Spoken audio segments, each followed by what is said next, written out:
Bismillahirrahmanirrahim. Assalamualaikum warahmatullahi wabarakatuh. Perkenalkan, nama saya Ikes Ambarwati dari kelas 2D Ilmu Komunikasi. Di sini saya ingin membahas tentang makalah saya yang berjudul Penistaan Agama Memecah Belah NKRI. Di sini saya ingin berterima kasih kepada dosen saya, yaitu Bapak Rizal Fahmi, selaku dosen pendidikan kewarganegaraan yang sudah membimbing kami untuk menyusun makalah tersebut. Dewasa ini maraknya kasus yang bertentangan dengan Pancasila sila pertama, yaitu kasus tentang penghinaan agama atau penistaan terhadap agama, yang sudah menjadi topik hangat di Indonesia.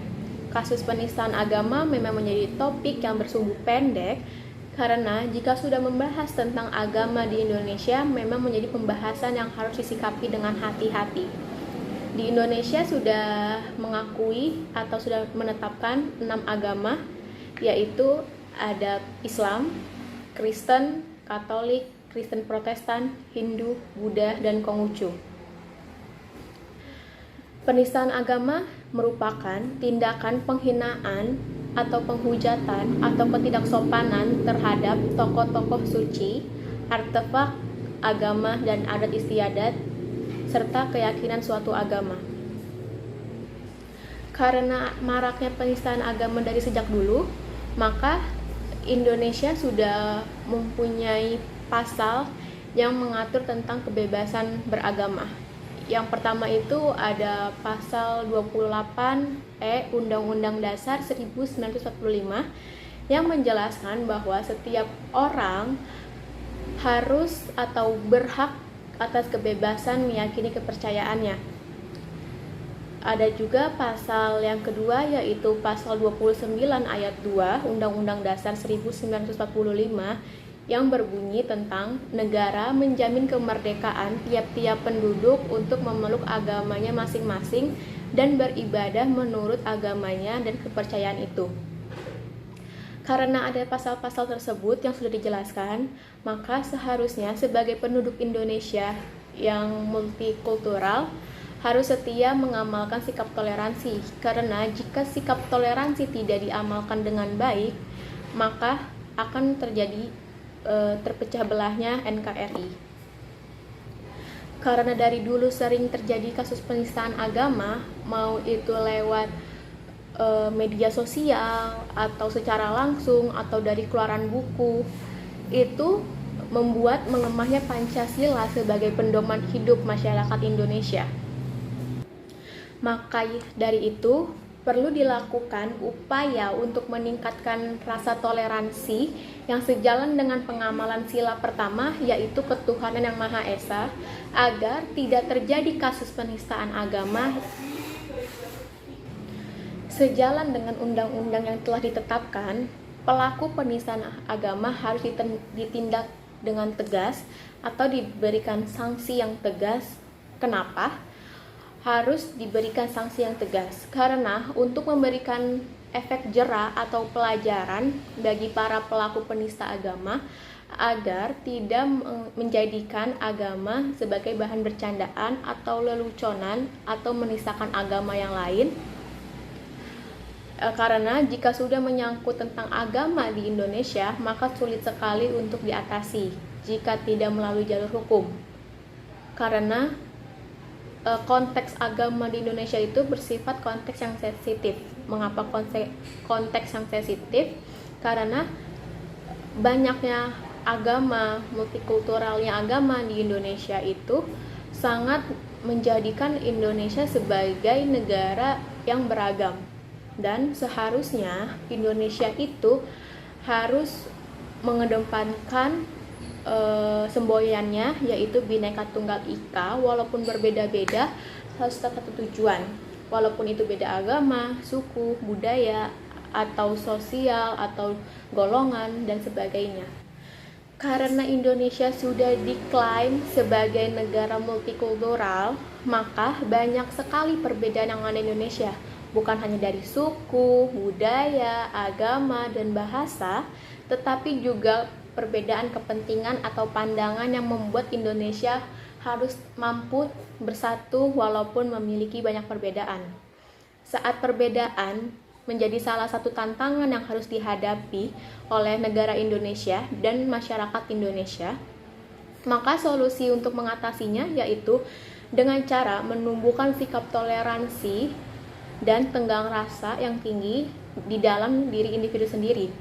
Perbedaan yang disoroti akhir-akhir ini yaitu perbedaan agama yang terjadi di Indonesia, karena konteks agama yang tadi saya bilang itu sangat sensitif jika dibahas di Indonesia. Negara Indonesia yang sudah menyatakan bahwa rakyatnya memiliki kebebasan untuk memeluk agamanya masing-masing dan beribadah sesuai dengan agamanya masing-masing, serta setiap orang berhak atas kebebasan meyakini kepercayaan, menyalurkan atau menyatakan isi pikirannya, serta setiap orang berhak atas kebebasan meyakini kepercayaan, menyatakan pikiran dan sikap sesuai dengan hati nuraninya, tetapi dengan batas yang wajar. Banyaknya kasus tentang penistaan agama atau penodaan agama dari sejak tahun 1965 sampai sekarang 2021 memang banyak terjadi perkara atau kasus tentang penistaan agama.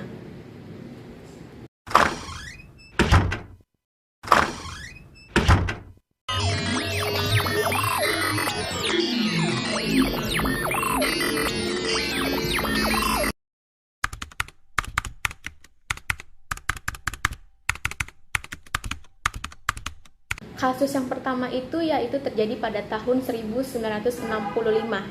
Di masa awal Orde Baru, seorang penulis mempublikasikan cerpennya yang berjudul Langit Makin Mendung. Penulis tersebut bernama Ki Panji Kusmin. Cerpen yang beliau publikasikan menuai kontroversi yang banyak beranggapan atau menghina Islam. Cerpen ini mendapat pandangan yang negatif dan stigma yang negatif dari masyarakat Indonesia karena menggambarkan wujud Tuhan, yaitu Allah Subhanahu wa Ta'ala, Nabi Muhammad, dan malaikat Jibril. Jika cerpen ini dibaca, memang memiliki sifat terhadap agama Islam yang ke arah negatif. Ada beberapa penggalan yang membuktikan bahwa cerpen tersebut memuat atau terdapat penistaan agama terhadap agama Islam. Dari kutipannya yaitu, Muhammad segera naik ke punggung kuda-kuda sembari dulu jadi tunggangannya waktu ia Isra Mi'raj. Secepat kilat buruk terbang ke arah bumi dan Jibril yang sudah tua terengah-engah diikuti di belakang. Kutipan cerpen lainnya yang menjadi kontroversi yaitu, sayang-sayang, neraka bertambah lagi, 3 penghuni lagi, bisik Muhammad sedih. Sejak dilontarkan pandangannya di bawah, hatinya tiba-tiba berdesir ngeri. Jibril, neraka lapis keberapa di sana gerangan? Paduka salah duga. Di bawah kita bukan neraka, tetapi bagian bumi yang paling durhaka. Jakarta namanya, ibu kota sebuah negeri dengan 100 juta rakyat yang malas dan bodoh, tetapi ngakunya sudah bebas dari buta huruf. Yaitu dari cerpen karya Kusmin 1968. Akhirnya, pada tahun 1970, Ki Panji dijatuhi hukuman penjara selama 1 tahun masa percobaan dan selama 2 tahun. Dari kasus tersebut, banyak sekali kritikus yang memberikan tanggapan terhadap karya beliau. Yang pertama itu ada tanggapan dari Bahrun yang berpendapat bahwa karya Ki Panji, Langit Makin Mendung tersebut, bahwa cerpen tersebut itu tidak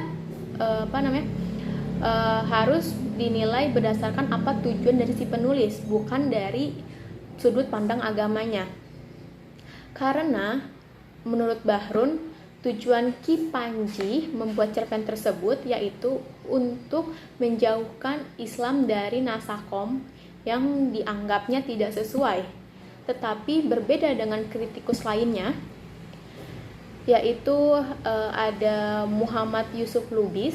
Beliau beranggapan bahwa umat muslim Indonesia sangat marah karena mereka tidak menerima karya yang mereka anggap menjelekkan Allah Subhanahu wa taala dan agama, nabi dan malaikatnya, dan membanding-bandingkan Pancasila dengan Nasakom.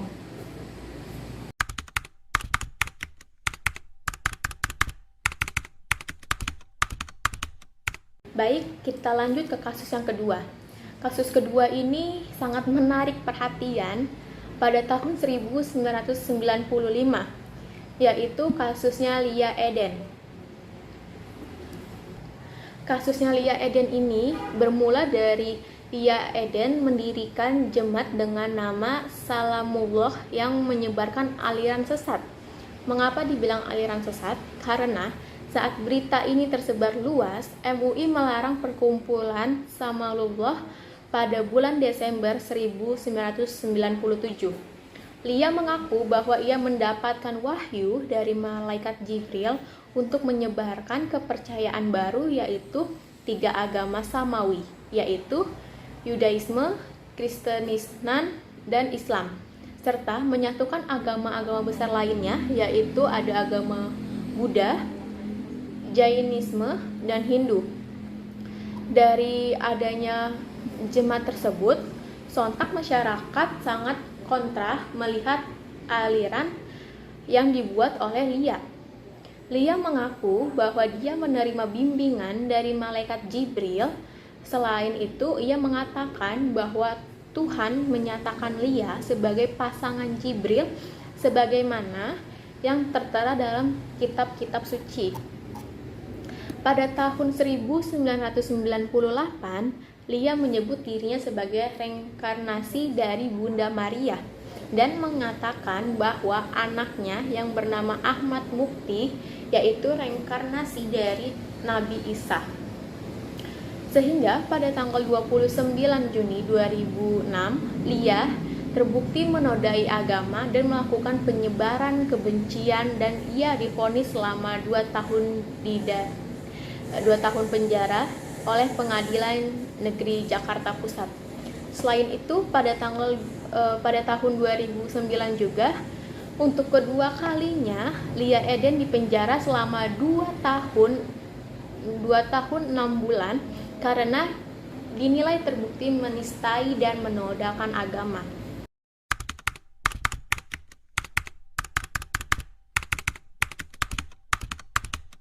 Oke, kita lanjut ke kasus yang ketiga.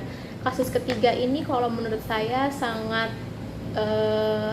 sulit atau sangat gempar pada saat itu, karena kasus tersebut ini, yang ketiga ini itu kasus penistaan agama yang dilakukan oleh tokoh besar, yaitu kasusnya Ahok atau Basuki Cahayapurnama. Pada tanggal 27 September 2016, Ahok ini awalnya mendatangi Kepulauan Seribu untuk berpidato agar para warga di sana menerima proyek yang akan pemerintah jalankan tanpa ada sungkan dari warga tersebut. Dalam pidato Ahok tersebut, Ahok tidak memaksa warga untuk memilih dia dalam Pilkada 2017. Pernyataan tersebut disertai dengan kutipan Al-Maidah ayat 51 yang menjadikan salah penafsiran oleh masyarakat Indonesia, karena Ahok saat berpidato membawa surat Al-Maidah ayat 51 itu, menurut orang Islam, Ahok itu sudah mencampurkan agama dengan politik. Seharusnya kalau menurut saya pribadi, agama dengan politik itu tidak boleh dicampur adukan, karena akan menjadi permasalahan di suatu hari tersebut. Pada tanggal 6 Oktober 2016, seorang dosen yaitu Buniyani memposting video pidato Ahok di Kepulauan Seribu yang menyebut Al-Maidah ayat 51. Video tersebut viral di media sosial Facebook sebagai video penistaan agama terhadap agama Islam. Sontak video tersebut memicu kemarahan yang sangat besar bagi umat Islam. Bukan hanya masyarakat yang beragama Islam saja, tetapi juga para petinggi negara, terus habis itu para ulama, MUI juga turun tangan untuk menyelesaikan kasus tersebut. Pada saat video itu viral pada tanggal 10 Oktober 2016, Ahok meminta maaf atas pernyataan yang membuat viral dan memantik amarah umat Islam.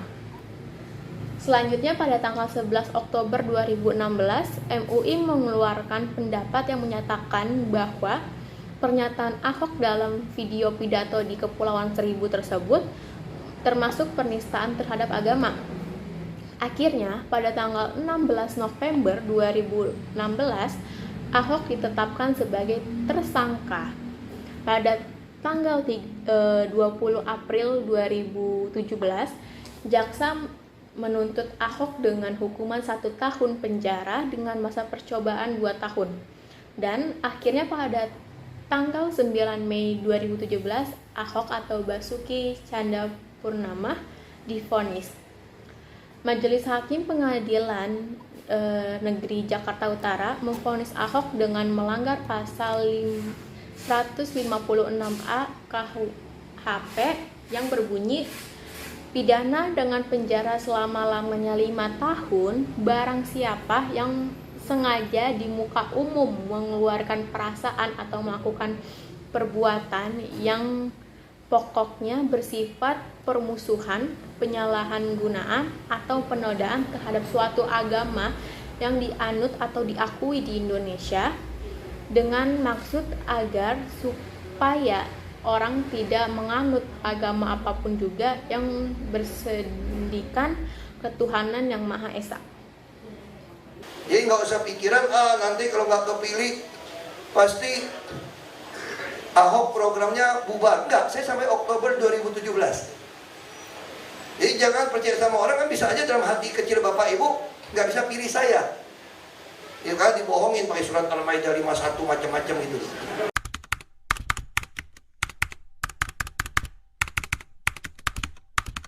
Baik, yang selanjutnya ini kasus terakhir. Kasus yang baru-baru ini sedang viral sekali di media sosial, yaitu di channel YouTube. Salah satu YouTubers asal Indonesia yang tinggal sekarang yang sudah menetap di Hong Kong, yaitu kasusnya Paul Zhang, atau nama aslinya Cindy Paul Soemarjo. Kasus tersebut bermula saat ia melakukan diskusi online lewat via Zoom, yang diskusi tersebut mengangkat tema puasa lalim Islam. Diskusi tersebut diikuti oleh beberapa orang dari berbagai macam negara, dan salah satunya negara Indonesia. Saat diskusi lewat via Zoom tersebut diunggah kembali oleh Paul ke channel YouTube-nya, yaitu channel yang bernama Yosep, pada tanggal 15 April 2021. Sontak setelah ia memposting video diskusinya dengan orang-orang yang ada di diskusi tersebut, ada beberapa memancing amarah umat Islam, karena dalam diskusi tersebut Yosep beberapa kali atau banyak sekali menurut saya itu menghina Islam dan umat Islam yang sedang berpuasa. Bukan hanya itu saja, Yosep juga mengaku sebagai nabi ke-26 dan juga mengatakan bahwa Allah Subhanahu wa Ta'ala sedang dihukum di Ka'bah. Itu benar-benar menurut saya keterlaluan sekali, karena hal tersebut karena hal itu membuat Yosef dijerat pasal 28 ayat 2 Undang-Undang ITE karena dia menyebarkan kebencian itu lewat media sosial.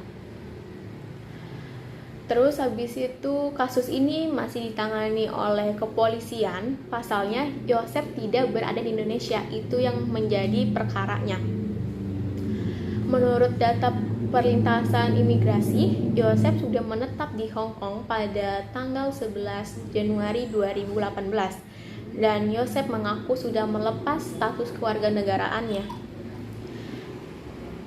Kan ketika tetangga Anda LGBT atau kumpul kebo, ada nggak yang dirugikan? Tapi kalau Anda jadi Islam, ada nggak yang dirugikan? Banyak. Ketika Anda jadi Islam, yang dirugikan itu yang bukan Islam. Karena memang Islam ini bangsa dan biadab. Puasa saja bikin susah kita, ya kan? Kamu nggak makan aja, bikin susah kita yang makan, gitu loh. Kita disuruh nggak makan juga, kan bangsat biadab. Tapi coba kalau tetanggamu LGBT, kamu rugi nggak? Enggak. Kalau tetanggamu kumpul kebo, enggak. Dari tadi 4 kasus yang sudah saya sebutkan di awal, ada kasusnya Ki Panji, Lia Eden, Ahok, dan yang terakhir Joseph Paul Zhang. Itu terbukti bahwa di Indonesia kasus tentang penistaan agama sangat dihukum tegas oleh aparat hukum atau pihak yang berwenang, karena jika tidak maka menimbulkan konflik yang berkepanjangan, bahkan bisa saja antar umat beragama yang lain itu bisa terjadi perpecah belahan dan menjadikan NKRI sebagai negara yang terpecah belah karena hanya soal penistaan agama oleh satu orang saja. Menurut saya ada beberapa faktor yang menyebabkan penistaan agama di Indonesia itu terjadi. Yang pertama itu ada faktor salah penafsiran atau pemaksaan penafsiran. Mengapa salah penafsiran? Banyak dari kita akan berpandangan yang berbeda-beda jika kita tarik ulang kasus dari Ahok. Ahok sebenarnya tidak bermaksud untuk menistakan agama Islam, tetapi ada kata surah Al-Maidah ayat 51 yang seharusnya ia tidak bawa dalam persaingan politik yang sedang ia hadapi. Menurut saya, sepantasnya politik tidak dikaitkan dengan agama dan seharusnya Ahok yang berstatus sebagai penjabat publik tidak menempatkan dirinya sebagai penjabat publik yang pluralis. Padahal negara Indonesia merupakan negara yang tinggi akan kemajemukan dari etnis, suku, budaya, agama, dan bahasa. Jangan sampai akibat dari adanya salah penafsiran ini terjadi gerakan perlawanan yang dihasut dengan isu perbedaan sara. Yang selanjutnya, jika kita tarik ulang kasus dari Ki Panji yang membuat cerpen yang kontroversial karena salah penafsiran yang menggunakan Tuhan, Nabi, dan Malaikat sebagai gambaran daripada masa Orde Baru tersebut. Menurut sebagian orang yang beranggapan bahwa cerpen Ki Panji tidak ada yang salah jika kita melihat dari perspektif sang penulis, tetapi jika dilihat dari perspektif agama itu memang sangat salah, sangat disalahkan. Karena mengapa? Karena tidak seharusnya Tuhan, malaikat, atau nabi dijadikan objek dalam suatu cerita atau cerpen. Cerpen tersebut karena menggunakan atau menggambarkan Allah Subhanahu wa Ta'ala dan menggunakan kata-kata mata hitam yang membuat Allah tidak sempurna, seperti itu. Yang kedua itu ada faktor kebebasan ruang publik di dunia maya. Mengapa saya tarik faktor kebebasan ruang publik dalam dunia maya itu? Karena jika kita menarik kasus Joseph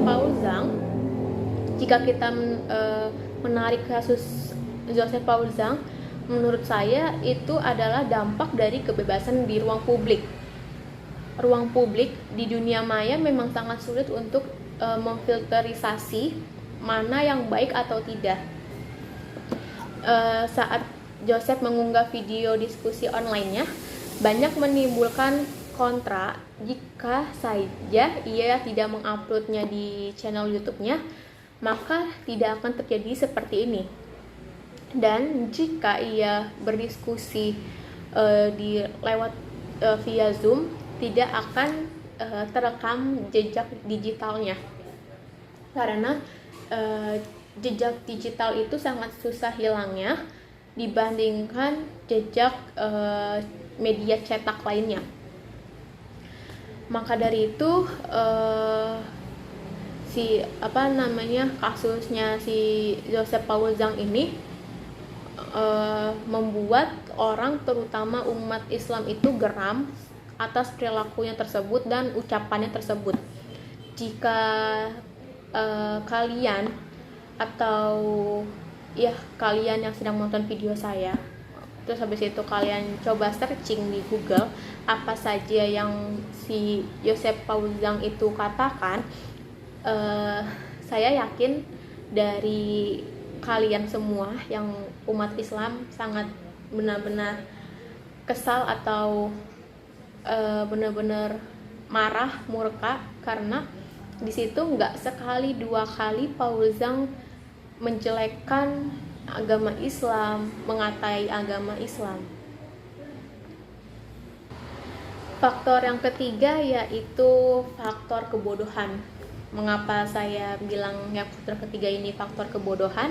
Karena jika kita menarik ulang kasusnya Lia Eden, merupakan faktor kebodohan, karena dari para anggota yang mengikuti atau masuk ke aliran Lia adalah orang-orang bodoh yang tidak yakin terhadap agama yang mereka anut.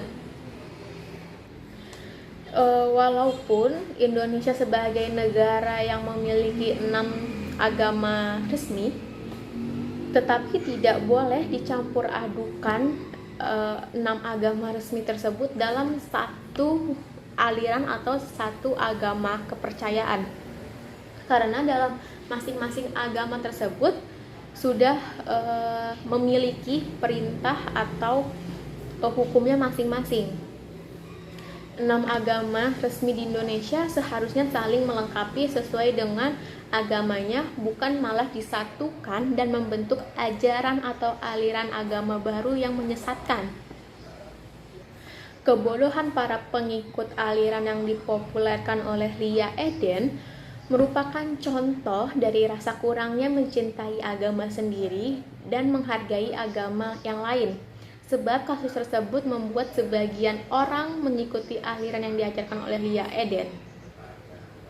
Dari adanya faktor-faktor yang sudah saya sebutkan tadi, dari adanya faktor kebodohan, terus faktor salah penafsiran, dan faktor kebebasan ruang publik, maka seharusnya masyarakat Indonesia itu mampu menjaga sikap dan perkataannya di ruang publik maupun di mana saja. Karena kalau di ruang publik tadi yang saya sudah jelaskan, jejak digitalnya itu sangat susah sekali untuk dihapus. Selain itu juga harus meningkatkan rasa toleransi terhadap umat beragama. Jangan sampai hanya dengan permasalahan agama Indonesia terpecah belah. Negara juga sudah menindak dengan tegas para pelaku penistaan agama dengan berdasarkan undang-undang dan Pancasila yang mengatur dan menetapkan ketentuan pasal untuk penodaan agama. Berikut ini akan saya jelaskan tentang pasal-pasal atau baik, yang selanjutnya saya akan membahas tentang undang-undang dan Pancasila yang sudah mengatur dan menetapkan ketentuan pasal untuk penodaan agama. Yang pertama ada pasal 156A KUHP yang bersumber dari pasal 4 Undang-Undang Nomor 1 / PNPS 1965 tentang pencegahan dan penyalahgunaan atau penodaan agama yang berbunyi dipidana dengan pidana penjara selama-lamanya 5 tahun barang siapa dengan sengaja di muka umum mengeluarkan perasaan atau melakukan perbuatan pada pokoknya bersifat pemusuhan, penyalahgunaan, atau penodaan terhadap suatu agama yang dianut di Indonesia. Yang kedua, selain itu juga ada Undang-Undang NRI tahun 1945 pasal 29 ayat 2 yang berbunyi, negara menjamin kemerdekaan tiap-tiap penduduk untuk beribadah menurut agama dan kepercayaannya itu. Menurut saya pada pasal ini negara memang sangat membebaskan rakyatnya untuk memeluk atau meyakini salah satu agama resmi yang ada di Indonesia. Yang ketiga, pada pasal yang membahas tentang agama yaitu Pancasila, sila pertama yang berbunyi ketuhanan yang Maha Esa. Dari sila pertama terdapat butir-butir yang menjelaskan bagaimana rakyat Indonesia mengamalkan Pancasila sesuai dengan sila pertama. Yang pertama, manusia Indonesia percaya dan takwa terhadap Tuhan yang Maha Esa sesuai dengan agama masing-masing menurut kemanusiaan yang adil dan beradab. Yang kedua, ada bangsa Indonesia menyatakan kepercayaan dan ketakwaannya terhadap Tuhan yang Maha Esa.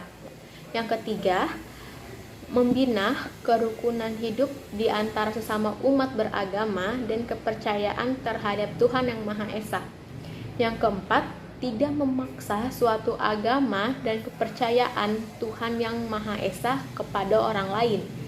Dan yang terakhir, yang kelima, mengembangkan sikap saling menghormati, kebebasan menjalankan ibadah sesuai dengan agama dan kepercayaan masing-masing. Selanjutnya, yang keempat, ada juga pasal yang menyebarkan penistaan agama di ranah ruang publik atau dunia maya juga akan dikenakan pasal 28 ayat 2 Undang-Undang ITE yang berbunyi setiap orang dengan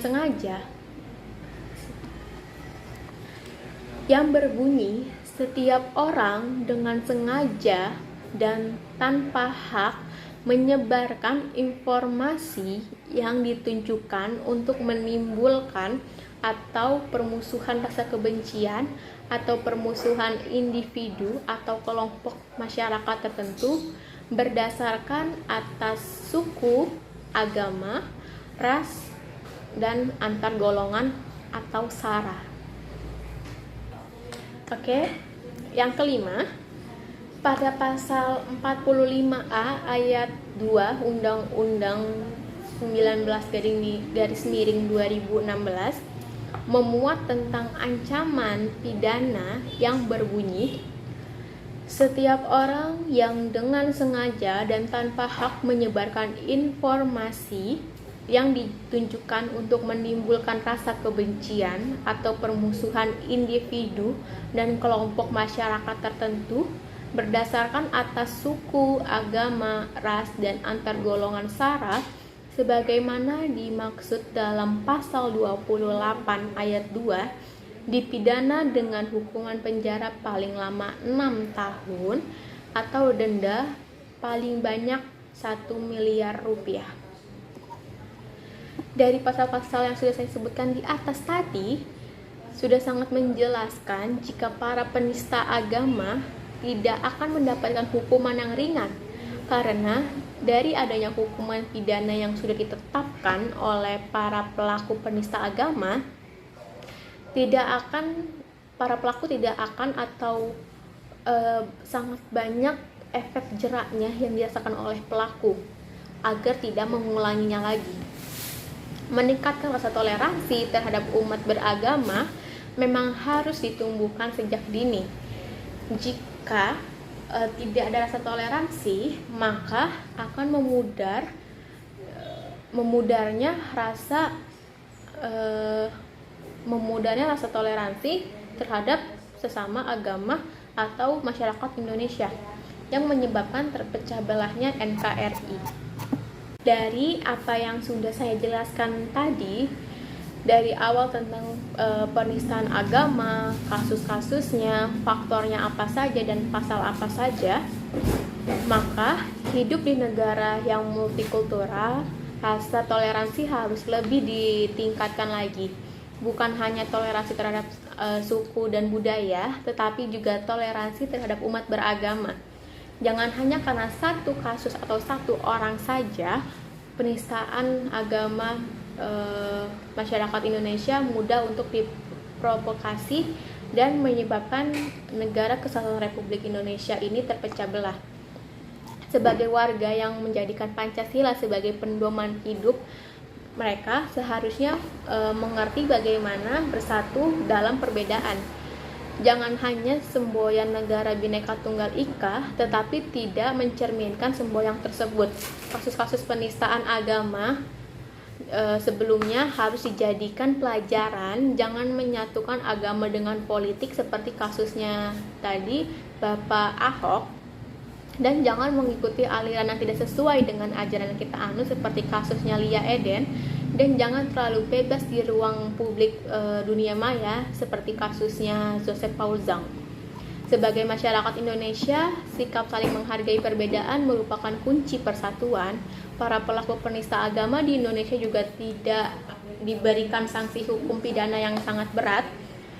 Hukum tersebut akan membuat pelaku jera atas perbuatannya, dan sebagai mahasiswa di era modernisasi harus sangat berhati-hati saat berada di ruang publik atau dunia maya, karena tidak semua orang berpikiran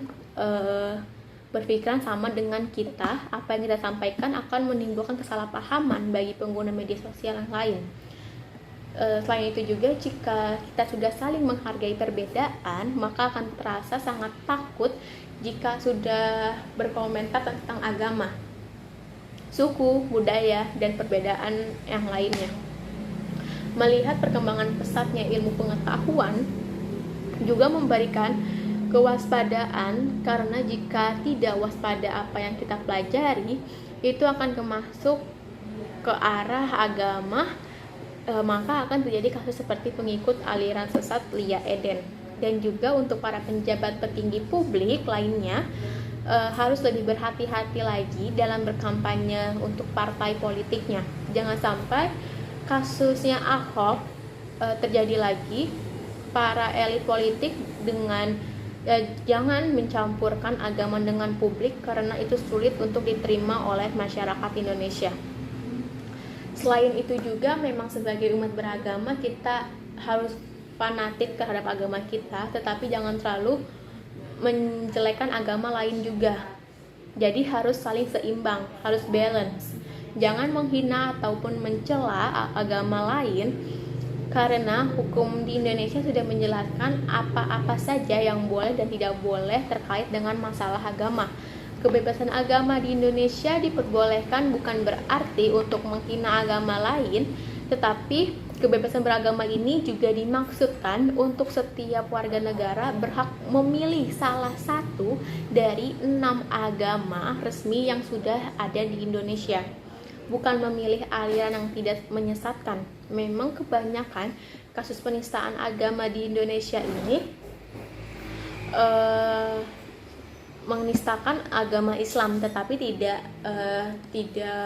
juga mengaitkan tentang agama Kristen seperti aliran sesatnya si Lia Eden. Selain itu juga, jadi kita sebagai masyarakat Indonesia harus lebih selektif lagi untuk melihat kasus yang berbau tentang penistaan atau penodaan agama. Baik, sekian dari saya. Kurang lebihnya mohon maaf. Maaf jika ada kata-kata saya yang salah atau menyinggung perasaan kalian yang menonton video saya. Saya benar-benar minta maaf. Kurang lebihnya mohon maaf. Wassalamualaikum warahmatullahi wabarakatuh.